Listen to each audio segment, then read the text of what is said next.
বড় ইস্যু করছি না, কিন্তু এরকম একটা সময় যখন নতুন করে বলা হচ্ছে আমরা দ্বিতীয় স্বাধীনতা অর্জন করেছি। খেয়াল করবেন, একটা দেশ একবার স্বাধীনতা অর্জন করে দুইবার স্বাধীনতা হয় না। সেই স্বাধীনতা অপূর্ণ করতে পারে, সেই স্বাধীনতা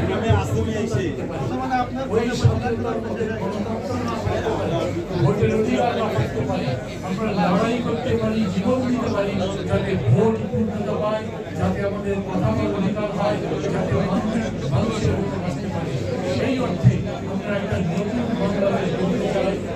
নতুন বাংলাদেশ গড়ার চেষ্টা করছি, এবং সেই জন্য আমরা সমগ্র জাতিকে আমরা জানি মতের পার্থক্য হচ্ছে, এবং সেই মতের পার্থক্যের মাঝে মাঝে মনে হচ্ছে আমাদের সম্প্রদায় ভেঙে যাচ্ছে। কিন্তু আমরা বলছি আমাদের মতের পার্থক্য যতই থাকুক, আমাদের লক্ষ্য হচ্ছে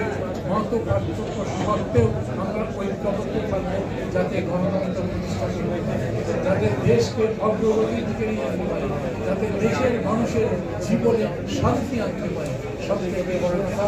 মানুষ তার জীবনকে উপভোগ করতে চায়, মানুষ তার জীবনকে ভালোভাবে দেখতে চায়, মনে করতে চায় জীবন যাতে তার কাছে কষ্টকর বলে না হয়, জীবন যাতে তার কাছে বিষাক্ত মনে হয়, বরঞ্চ জীবনে বেঁচে থেকে তার কাছে আনন্দ উপভোগ করবার মতো উপাদান সেই আমি মনে করি